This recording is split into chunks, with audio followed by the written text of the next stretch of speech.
Hello, Generals. B2 back with some more Conflict of Nations. I know you guys have been asking for it, guys and girls. So here it is. I started a new game with a few folks. Let's load it up. Actually, wrong game. Here we go. We started in the Middle East. That's right. So Coalition is up, and I'm going to run you through why I chose the country, why I chose the region, and why I do the buildings I do at the start. So we are in the coalition together. It's Viper 2020, EJK, Runyon, and Juicy Koala 33. Sorry, brother Kazakh, we fool, brah. Later. So here's the deal. We chose to play in the Middle East this time. I don't know why. We typically land in Europe or Africa for some reason. Although we've done some South America games recently, we've not done Asia in a while. We were doing like India through Vietnam and like Philippines or Indonesia for the longest time, but I was like, well, these countries don't get picked a lot, so we could probably get a really tight pack of countries, and we did, right? So we ended up with Turkey, Iraq, Iran, Saudi Arabia, and Egypt. Couldn't have been more excited about the start. We'll see how it goes. But here's what I do. So it started off with Saudi Arabia this time. Haven't played them in a while. Was pretty excited to get them, and I'll tell you why. Like, they have 7 countries, which is on the probably either the high end of a medium or the low end of a high count. So like the US has 10, Russia has 10, but they have a huge amount of territory to cover. The US, I think, is better positioned than Russia only because there's Canada and Mexico as immediate threats, and typically Canada is not a threat. Sorry if you're Canadian, koala. JK. But you know, it's true. Like, there's only 5 cities in Canada, I believe. I have to go count them out again, but it's just too big. Usually the U.S. can jump into Canada quick, smoke them, and then they're sitting on 15 cities, right? So you can see how the U.S. can spiral fast. And there's not a lot of action in the Americas typically, and if there is, it's in the southern part with like Brazil, Venezuela, Colombia, Peru, Argentina, Chile, like that whole area, right? So we did get the Middle East this time. I digress. I get into other information, but I'll show you. I usually typically start, and I'm usually ground and pound. I favor that. I like having stacks that are pretty solid, meaning that you can do a stack of ground units, and you could throw in like 3 railguns, 3 MRLS.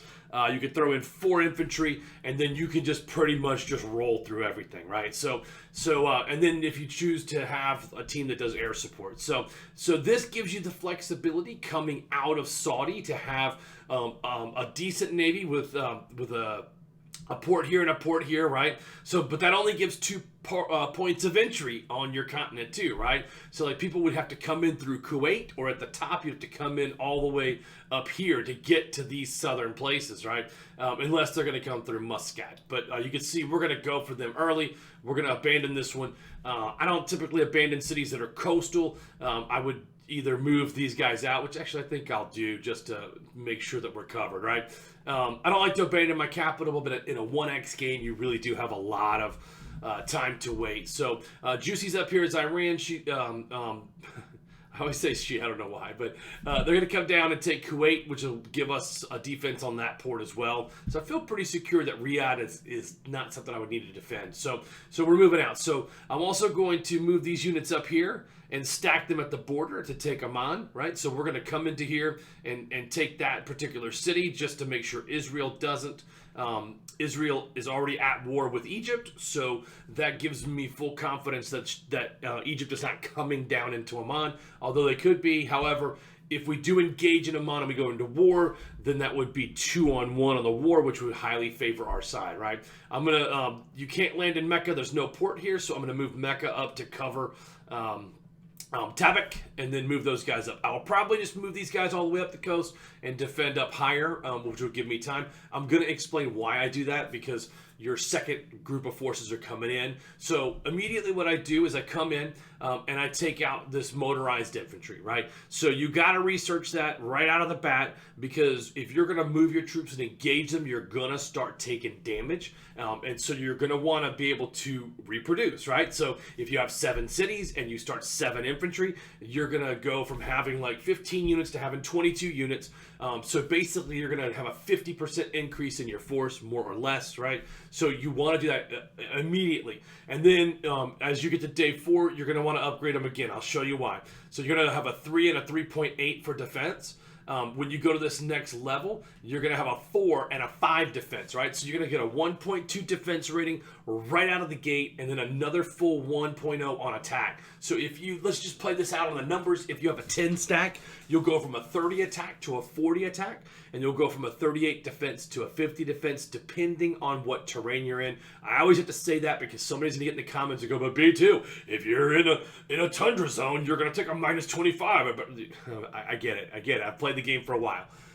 Thanks for the input, though. I do appreciate it. So I'm going to go basic infantry. Now, here's where I start to change it up a little bit. I would normally put radars out. I can't get them on this one on day 1. I have to wait till day 3 for this. I'm all right with that. But I'm going to actually go air superiority fighters and strike fighters on here, right? Because I'm going to go stealth strike fighter, and I'm going to come down to max these out. I will probably also go heavy bomber and maybe AWACS, right? I don't know yet. I like to have the radar. The only problem with the AWACS is that you cannot see ground units like the infantry, which I think is kind of crazy. I think if you have 2 AWACS, then the parts that overlap should actually show units that are in there, because now you've got 2 different radars going. I don't know. I'm not a naval intelligence officer. I don't know the whole science behind it. I just know in this game you can't get it, right? So if I look at my cities, here's the plan, right? I needed to come in, and I built a level 1 barracks in all of them. People say, oh, that's so wasteful. Don't build a barracks. Build the barracks. Produce the next round of units as soon as possible. It's critical. The barracks build in like a minute and a half. I mean, they're so fast to pump out. And then, of course, I go right into arms industries and then producing units until my manpower runs down. Now, you have to get and go and take every bit of AI territory that you can all the way through here that's close to you as soon as you can if you're not fighting someone else. And I'll tell you the reason for that, too. Every single one of these little places is $81 a day and 15 troops. You're like, but B2, that don't add up. Take 100 of these and then come back and talk to me, right? Because now you're getting $8,000 a day and you're getting like 1,500 troops a day, right? So it's going to make a difference to you. Take every province and every city that's AI related, but grab your units and stack them first and go in as a 4-on-1 or a 4-on-2 down here so that you don't lose it. Now, let's talk about taking care of your troops, because this is the biggest and the most wasteful thing that you'll do on the map ever. And it serves 2 purposes for you. 1, any troop that's hurt, move back to your capital. Build a hospital in your capital. It's going to raise your population. It's going to raise your production. So do it. Just do it. Don't ask me the questions. Go to level 5 on it and just trust me. Go and build that, right? So then once you have that built, any troop that's hurt, meaning like it's down like 75% fighting capacity or so, you're going to move them back to your home city. So your home city automatically has an airport. I think all capitals do to start the game. It's going to mean that you can fly troops back and forth as soon as you've upgraded them to that level. Trust me, you do not want to leave them and keep continuing in combat and lose them because they get too expensive to make. So watch this. Infantry over here.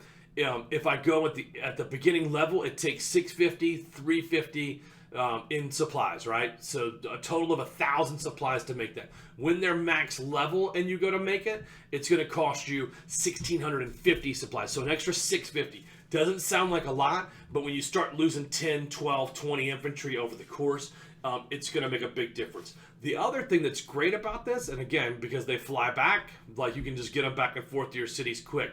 If you have a hospital 5, it only takes 2 to 3 days to completely heal a unit that's at next to dead, right? Like a unit that's almost on death. It has 25 hit points. So if you had 1 hit point and you went back to heal, it'd take 5 game days to heal. But that's okay, because you're going to have these units sitting in your capital, defending your capital. Any good nation's going to go right for your homeland cities, and you'll have units at home to fight. Instead of just leaving units sitting around waiting and hoping that you get a fight, put all your hurt units in your capital. If you can't separate them out of your group, go and split them and split a 10 stack into 10 ones and then pick the hurt ones and send them home, right? Like, find a way to get those back. So hopefully that helps you out. Now, the first thing that I do in any game is I spend money.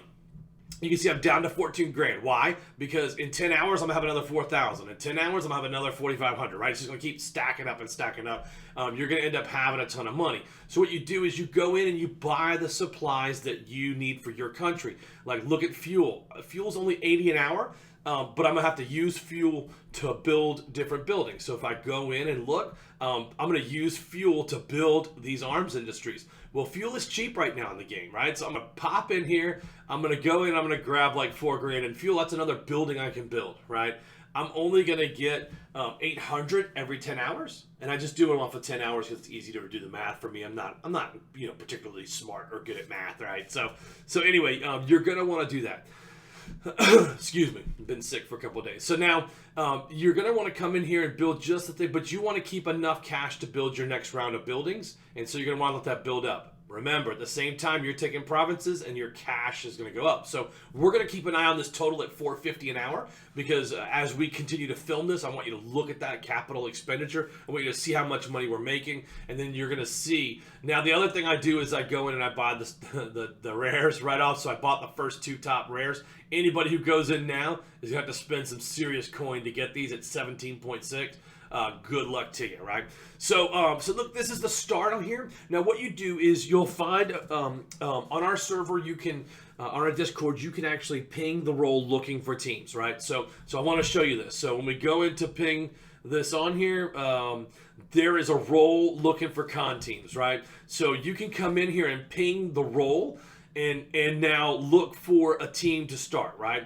So you can actually come into our Discord, come to roles, and then react with the role and start looking for players to play with. So you can meet some people on here you can become friends with and game with. It's going to take you about 8 to 10 full games, so it'll probably take you a couple of months. You can actually grab a really strong 5-man crew off this server, and because we keep it PG-13 and we kick out any trolls, you don't have to worry about being in a place that's just aggravating to roll. So for you players that are looking for that, look in the description, find it, join our server, use this role, find good teams, and start enjoying your gaming experience on Conflict of Nations. For you trolls out there that are like, oh great, I can go to another server, I'm gonna tell you right now, we don't play around. You start cutting up, we're going to mute you. You keep cutting up, we're going to ban you, just so you know. So anyway, hope you guys are doing well. Hope you guys have enjoyed the video. Saudi Arabia, let's go.